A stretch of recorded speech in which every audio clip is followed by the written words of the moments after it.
Hello everyone, and firstly welcome to the channel.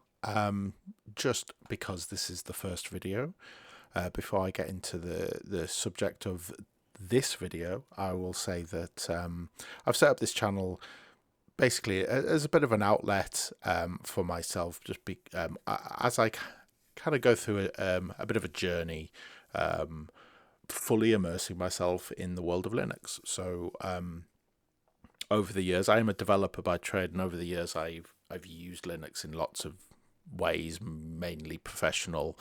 The last time I really properly dabbled with using it as a daily driver, as they'd say, was 2006. So let's just say I've kind of been out of the game a little while.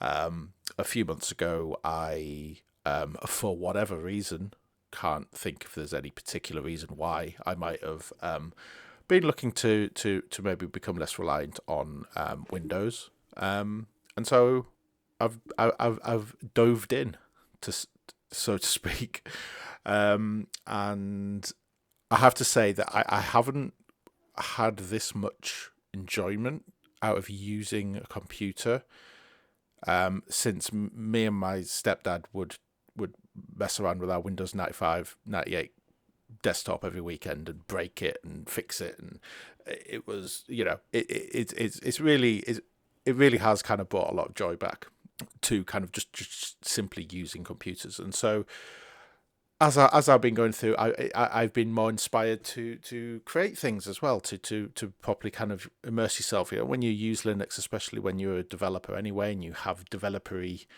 tendencies, you're suddenly surrounded by all this free software, all these projects that are all right there for you just to look at and get involved with, and it's like catnip. It really makes you want to get stuck in. So today I am going to be showing you something that is maybe my first kind of foray into making something for Linux, and as is the case with a lot of people, my first project is a fetch script.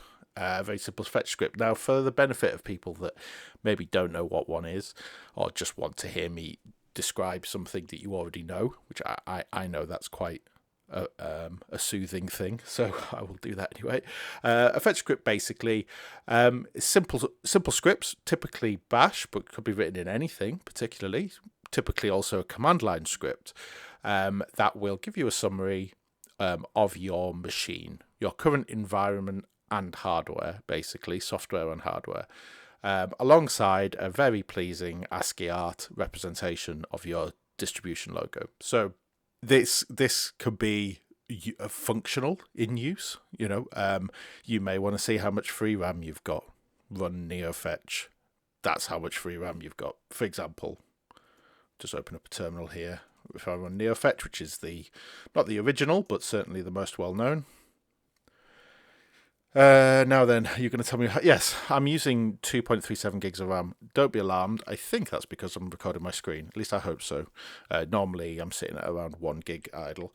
I can also tell you, give you a quick summary, but most of the time, to be honest, the reason that these are used are for screenshots, to make screenshots look nice when you're sharing your beautiful desktop to other people on the internet. Basically, it's a bit of a, hey, look, here's my specs, here's my setup, here's what everything looks like. It's kind of like a little stamp, and they're great fun. They really are, like, they're a cool little thing, and I especially enjoy kind of seeing what all of the different ASCII arts for the different distributions, because it's another thing, that is another kind of aspect of Linux, I guess, that maybe attracts a certain type of person, which includes me, is that the inner collector kind of gets activated by Linux, because there's so many distributions, and they've all got these exciting names and colors and logos and reasons to exist and features and stories, and it's like built-in lore that goes back 30 years, is built into the system. And just having, oh, what are you running? Oh, well, I'm running this or that for this reason and that reason, and it's just yeah, it's part of kind of the appeal to me is this kind of like rich tapestry, and I think that's why these fetch programs are quite popular, in that it gives someone a very nice outlet of kind of saying, this is me, this is my identity, this is what I've chosen to hang my hat on, this is my distribution, look at it, here's my presentation here, and this is what I want to make my desktop look like. It's very popular with themers, desktop themers as well. It's good for checking your colors, I guess. This is showing what your current what your terminal is using for each of the standard system colors, which is relevant based, on what we're going to be doing today. But yeah, so that is a fetch program. Like I say, this is Neofetch. If I run it again, we'll just pay attention to how quickly the text here appears. And you notice there was a little bump there. It kind of seemed to stall around the resolution mark. I wonder if that's just a particularly heavy thing. Now, the reason this is perhaps quite slow is that it's a bash script. Bash is basically the interface language between you and the computer. It is everything you type here. It is the error message that you get here. In fact, it's even identified itself. Look, Bash is telling you that this command is not found. You idiot. Now, with Bash, you can do all sorts of things. You can query files, which essentially means you can do everything, because Linux is just files. Everything is files. You can display things on screen, print out. You can do a lot, basically, but it's not fast. Now, I would say think of it like basic on the Commodore. It's interpretive. Now, it might not technically be interpretive, but basically what that means is it's not compiled. It's not ground down into its constituent parts and assembled in a perfect little executable package that the CPU loves. Everything needs to be interpreted at the point it's run, so the CPU can understand it. So as it scales up and up and up and up, it gets slower and slower and slower and slower. And this script, this Neofetch script, is one big bash file.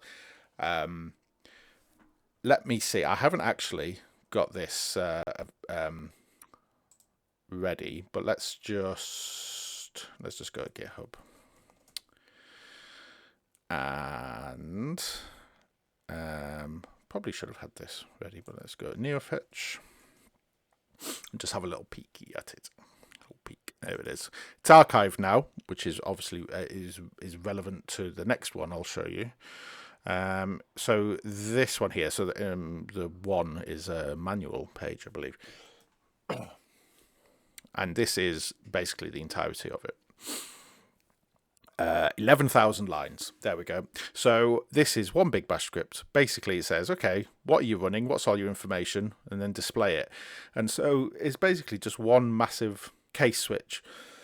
It basically needs to run all of that, regardless of what you're running. So it's inefficient.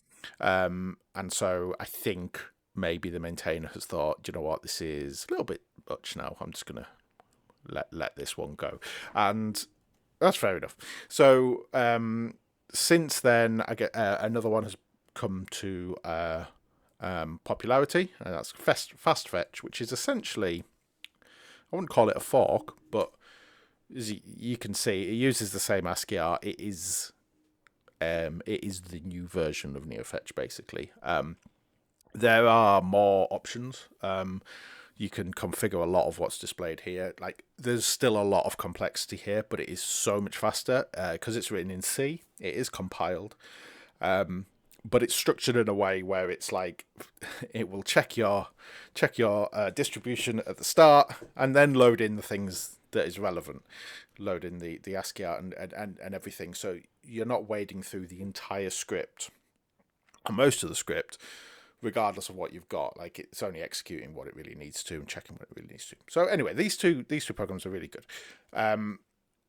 Obviously, they are very complicated. If I was to create one of these, I would not be looking to do something like this. So when you're looking for a little project, the most important thing is the little part of it. So I was noodling about looking at different fetch programs. My son actually is quite fascinated with them as well. And we found this guy, tzyfetch. I'll just run this. And as you can see, a little bit more minimal. It's actually, I think, the tagline for it is fetch program for the minimalists. It's, I think, a little bit of a joke because it is so minimal. But we basically just have the username, the host name, the uptime, and this incredibly cute logo for the distribution. In this case, it's Arch. Now, I don't know what it is, but for me, there's something almost funny about something so minimal just popping up on the screen. I'm gonna try describe it, but like, you type fastfetch and boom, you've got all of the information you could possibly want. You have options. It goes on for days to get all of the information about hardware and the environment and all of that, and then you have this just. And so I was curious, and I thought, well, I wonder how this is put together. How what does it look like under the distros, etc. And I looked at the source code, and it's just Arch. It is literally just like this. This logo is hard coded. It's only available on the AUR, which is a Arch repository for additional software, user created software. So only people on Arch are going to install it from there. And if you get it from GitHub and you run it on anything else, you are going to still get this Arch logo.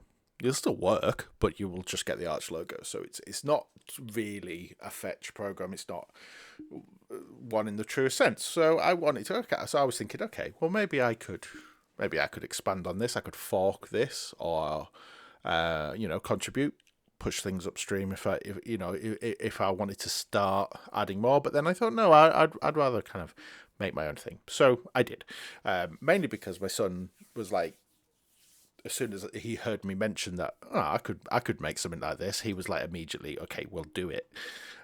So I should say, but mainly me, created tzyfetch. And tzyfetch is very much in the spirit of tzyfetch, I would say. We have our distro pretty name here, and we'll see. I will walk you through the code with this in a moment. The classic, username, host name, the kernel, and the number of seconds that the session has lasted for. So most, if I do tzyfetch again, like nice human readable, 4 hours 49 minutes. That's how long my laptop's been on today. Or in this particular session, I decided to do it in seconds because I'm an idiot, but also because this was technically feature creep, right? I didn't have this uptime thing originally, and I wanted to keep this so tiny because there was as you will see, there was a lot of admin work related to this. I wanted to keep the actual logic, the actual scripting of it to be as low down as possible. And so I didn't have this uptime because I didn't really want to mess about with formatting text and formatting times. But I'm a web developer by trade, and therefore I have intimate knowledge with the Unix timestamp, the epochs, the seconds since the epoch, since the 1st of January 1970. So I love things being counted in seconds and nothing else. So I thought it would be a laugh just to have this uptime and in seconds. It's useless. It's utterly useless, but it is there. It's in tzyfetch, and everyone's just going to have to deal with that. Now you notice I have the distro logo here, 3 characters, and this is what I wanted to focus on as this is the thing about tzyfetch. It's a 3-character ASCII art logo for every single distro. Come hell or high water, I am using 3 characters and the primary color of the distro.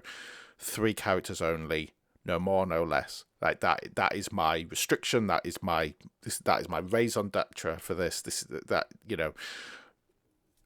That has to be what I do because I thought that was interesting and it would be fun, and it's also pretty easy to do.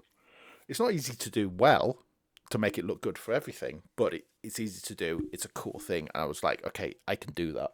So that's what I went with. And I really wanted this. While it is primarily the easiest way of getting this is on the AUR, I wanted it to be supported on as many distros as possible. It would also allow me to indulge that part of me that likes to collect distros, and so I can learn about other distros, find other distros, say, oh, that's interesting, I've not heard of that one, what does its logo look like? Oh, that I know how I can do that in 3 characters. Get it added to tzyfetch, and etc. etc. So it's been really good fun. I'm very pleased that I did this. So I got to thinking about it. I initially wrote the script just to hard code this, hard coded Arch, got this all working with, you know, querying the kernel and things like that. It was more relevant at the time because I was using a Chromebook. That's a future video, and that this Chromebook needs weird kernels. So it was kind of, I kind of liked, you know, have been reminded of like what particular version of strangeness I had running on it at the time. It's not actually that useful, but it's just a nice, like, you know, nice banner to have. So after that point, I needed like I don't intimately know everything about Linux distributions. I needed a reliable source of information to say, here is, give or take, a good representation, a good list of distros to get started with. Like, not exhaustive. I needed something that would be manageable. I didn't like every turn. I do not want to bite off more than I can chew. So I found this fantastic repository. All of this, everything I talk about, by the way, will be linked in the description. Fantastic repository called OS Release from which distro. Now, what they're doing here is collecting the OS-release files for every single distro, or as many as possible. What these are very handy files that give you all of the basics about a distro, and this is a file that is very, very important, if not completely vital, to fetch programs, because they read this and they get things like the version of the OS, the pretty name of the OS, the ID of the OS, so they can then load in the logo. In some cases, the color, the primary color. It's a great catalog. It's a great, like, you know, little catalog card of like, this OS existed and this is what it looked like. This is what the OS release file was. And so this repository is collecting all of these. So if we scroll here, a few of these are the ones that I've added since. But I thought, oh, this is perfect, because I could just literally copy and paste this list, and every single one of these folders is named for the ID, the unique ID of that distro, which is exactly what you want to be using in a big switch case where you're trying to pick. So let's just say, let's do Alpine. So if we go into Alpine, now there's loads of files in here. So the way that that they want this structured is if the distro is rolling release, such as Arch, OpenSUSE, Tumbleweed, something along those lines, or something that doesn't have versions. Basically, you don't say, oh, I've got version 47 of Arch this morning. You just keep getting updates all the time. Then there will be one file in their folder, also called the name of the folder, which will just be their perpetual OS releases, because that means the OS releases file doesn't really change. Something like Alpine, it has versions. So if I click 3.17.2 here, you'll see version ID 3.17.2. I'm going to go on a limb and say the rest of the file is probably not different, but here we have Alpine ID there, and we have name, and these are very important. Very important, basically. But really, all I needed to know for my script to work, because we can get all of this information from the user's session, from the user's terminal. We don't need to preload all of these full files into the script. All we need to do is have that connective tissue. So all I need is a big switch case block, if else, whatever is your poison. to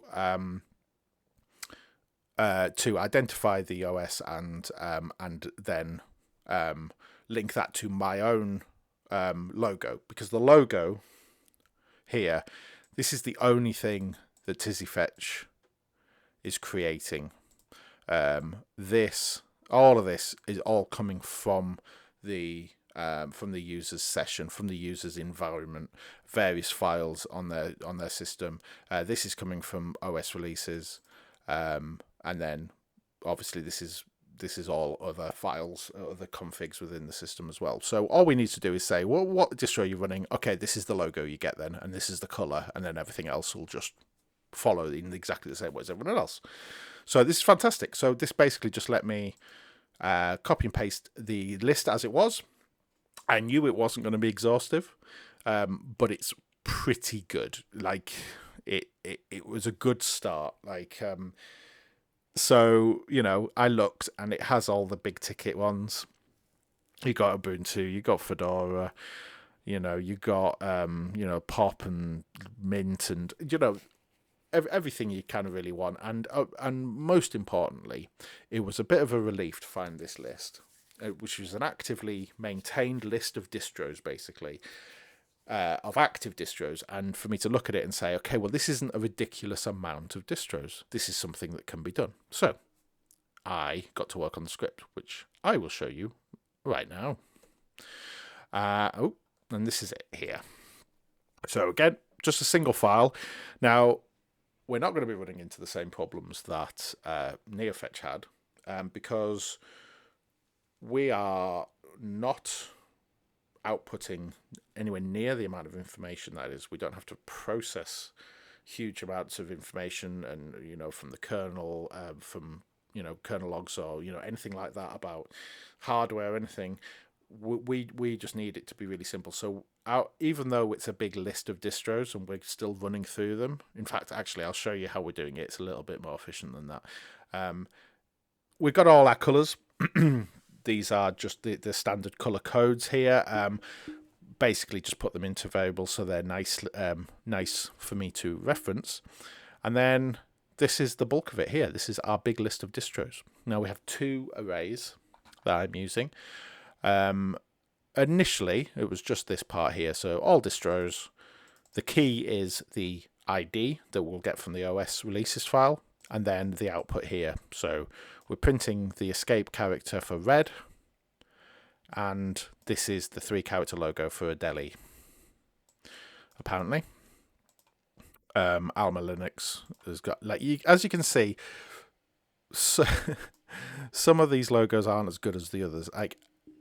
One of the reasons why I really kind of got excited about this is because it just so happens that the Arch logos, all of them, all the variants, work fantastically with 3 characters. Like, they're perfect because, you've got your 2 slashes and then there's a slightly different character in the middle. Archbang's got, obviously, an exclamation mark. Archcraft's got the cog, which I've done it as an X, and Archman is a star. I think let me see. What's the is it Artix? Artix is the system D-list one, isn't it? Yeah, these you'll notice some of these are 4 characters. That's because I have to escape. You have to escape backslashes with another backslash, so it can be a bit difficult. But yeah, they work fantastically. Others, like Fedora. Sorry, I'll try not to swear. Fedora, man, I'm going computer blind. Please, what is alphabet? Yeah, Fedora is basically the Facebook logo, really. I mean, that's all you can do with it. Now, I'm not very creative, so my dream would be that at some point people start, well, someone with a bit more imagination and talent will contribute some things to this and come up with 3-character logos that are just fantastic and more abstract, and I tend to try and be quite literal and try and like literally copy the logo as much as possible, and it gets me into trouble. Like when really I shouldn't be worrying about that. I should be okay with it being 90 degrees off to the right or whatever. Like people will get the general idea of what their distro logo is. But really, the main goal here was just to get logos in for these. So I've gone through and I've done them all. Now they're all populated into this all distros array. Now the problem I found was that this ordering, Bash is weird. It's like reminds me of JavaScript a little bit. You get this with some loops as well. When we get to looping through this and checking everything, it wasn't doing it in the same order. So it wasn't an issue when you use it normally, but there's a mode that I will show you soon, which it was a problem because there's a mode for outputting all of them, just basically a big debug, show me all the logos. And it was doing it in a weird order because I don't know, to be honest. I don't know. I really don't know what the logic of the order is. So I also have this other one-dimensional array with everything in order. Now, for whatever reason, these stay perfectly in order. Two-dimensional arrays don't stay in order. Well, I say two-dimensional. This isn't two-dimensional. When you have a text key, they don't stay in order.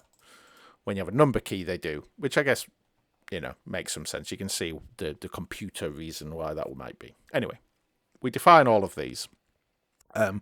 We load in host information. Again, like I say, in Linux, everything's files. The host name is a file with the host name in it. The kernel, kernel version is a file, and it's beautifully simple. We're reading 2 text files and getting this cool information about your system. The time is a little bit more. This is why I didn't really want to mess about. So this gets read in again from another file, and there's a reason why it's read in like this when the others are read in like that, and I can't remember, but basically it just all gets piped in there. And I think these double brackets might be superfluous, but I don't really want to change them right now. So yeah, this is just the second since of uptime of the system. Next up, we will pull in some of the side information. Now, this first if this is basically checking, because there's also another mode in Tizzy where you can just tell it to say, oh, show me the show me, regardless of what you're running on, show me the logo for Fedora, show me the logo for Puppy, and it will. Or you, if you're passing in all into that and showing it all, this will also trigger. And basically what this means is it just clears out these values, because these values become irrelevant because you're no longer showing your system information. All you're doing is listing out a distro that tzyfetch knows about. So you don't want your information attached to each one. You'll see what I mean. The main function here is when you run it normally, it wants to get everything from your OS release. So here it is where we do it. We source the OS release, basically loads everything in from the OS release. If I just load up Alma's here, when you source a file formatted like this, it gets your key value pairs and sticks all of these into variables based on the name of the key. It's brilliant. So good. As someone who has developed in Windows for 20 years of my career, this is so good. Anyway, so we load in the ID. This is our primary check. We load in what I would call the name ID. So this is a fallback. Some distributions are a little bit lazy, and the distro that they base themselves on, such as Debian, which is about approximately 7,000 base themselves on Debian, they sometimes, when they create their OS releases file, they just leave it as Debian, and then they just change the name, which is more of a human readable. So again, the name here for Alma is just Alma Linux. It tends to be, it's not like the pretty name, which tends to have the code name and version and spaces and brackets and all sorts. The normal name, it tends to be a computer readable as well, if you see what I mean. Because this this repo has a rule where if there's no ID or there's no unique ID, then there's a fallback onto the name. You just put it in lowercase and check against that. So that's what I've got going on here. I'm loading it in, the double commas force it into lowercase, and so I will just check if the ID or the name ID match up with what I've got in my little database, then it'll find it. Pretty name is what will be displayed next to the logo. And finally, I'm loading in the kernel. So I'm just giving them all, putting them into nice variables that I can use for printing. And then the printing happens here, and we're basically at the last bit now. For whatever it's doing, it will cycle through every single distro. Might not be the most efficient way of doing this, but again, it's such a small amount of information. So it cycles through the whole of this order array. And takes the key for each one, loads in the distro information.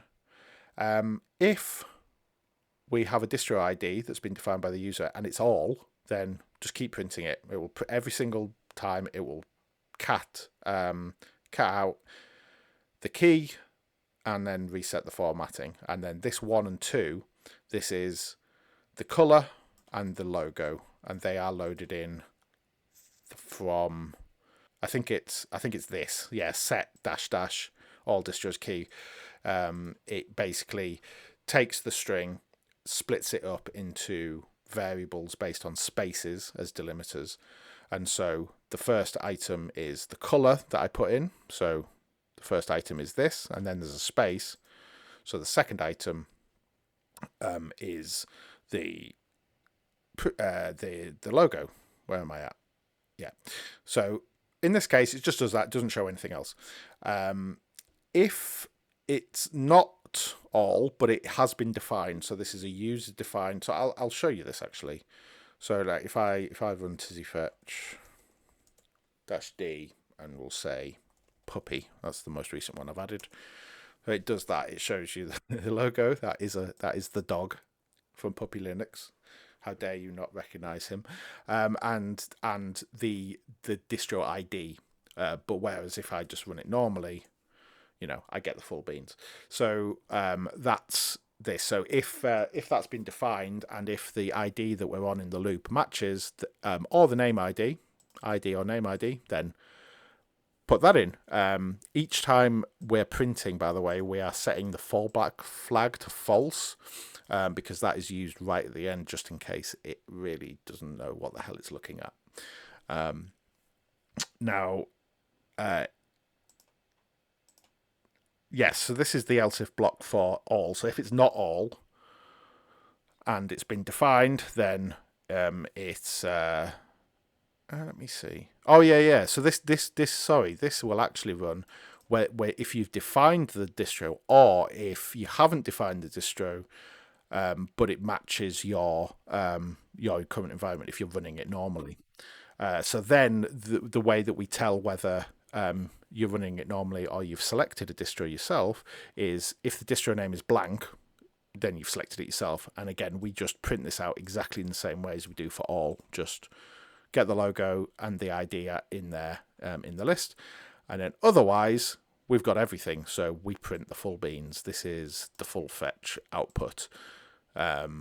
Color, logo, pretty name, and then we bold up and we have our separators here and everything else, distro kernel, UPS, all of that. And then once we're finished with this big for loop, we will probably just exit the script. However, if the fallback is still set to true, that means that none of these have been printed. And that means one of two things, I guess. It's a failed search.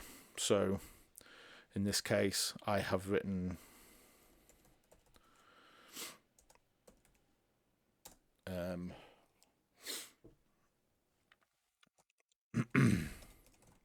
I haven't added in Rebecca Black OS because she doesn't have an OS release, and so it gives me the fallback here. Gonna thing to see here. Gonna thing to see here. Yeah, yeah, yeah. That's if it's a failed search. If it's not a failed search, then that means it's a genuine distro. It's a genuine tzyfetch query. It's just that we don't know what it is. In which case, it gives this output. Now, I can't actually emulate this because, but it will give you the full output again. Because it's a genuine tzyfetch query, you want to still give them all the information. It's just that it will give you the default logo here, which is Tux. In case you didn't notice, look, there's his body and there's his 2 little feet. That is Tux. I will not have anyone say otherwise. And I think that's in grey or something, maybe white. So this will show if you've got an unknown distro, which, to be fair, there's quite a lot that tzyfetch doesn't know about yet, or if you're running LFS. I've just yesterday actually finished my very basic LFS build, and the fucking first thing I did was download tzyfetch and just so I could see. Just 100% test my fallback, because this is the one bit of code that I actually couldn't technically test because you needed it to be a legitimate, like, distro call, but it didn't find it. And I think I did test it by removing Arch from the big thing, but it was nice to kind of do it on an LFS system. So there you go. And then just one more blank row just to have some nice padding, and then exit, and that's it. That's the script. So now, I mean, this is feature complete. This is feature complete tzyfetch finished version 1.0. Although actually it's not version 1.0, but it's done. There's nothing else to add. I've added it. I even got a little help script here, which is just something I wanted to learn how to do. So I decided to do it. You don't really need to know much, but a little bit of an explanation, and then just help can, you're already there. Hello, distro ID or distro all. We found a bug, ladies and gentlemen. Why are you doing that? Is it because that wasn't proper tabs? Let's try that. Hang on, is it show? Yeah, show. Just need to run it direct from the file. Oh no, what was I doing? Help. There you go. That's fixed it. Yeah. There must have been some weird tab conversion going on there, so I fixed the alignment there now. So there you go. Some live bug fixing for you. And then like I say, D all prints all the logos. So let's do that. And this was originally something I did as a debug, just to see everything that I got. It looks pretty, looks nice. Make sure it looks, everything looks good. Make sure everything's 3 characters, because actually sometimes I escape things wrongly, and I ended up with 4 characters, or So here we are. Here's everything that tzyfetch knows, and it is growing every day. So there we are. That's tzyfetch. That is a ridiculous tiny project that I'm actually ridiculously proud of, mainly because I finished it.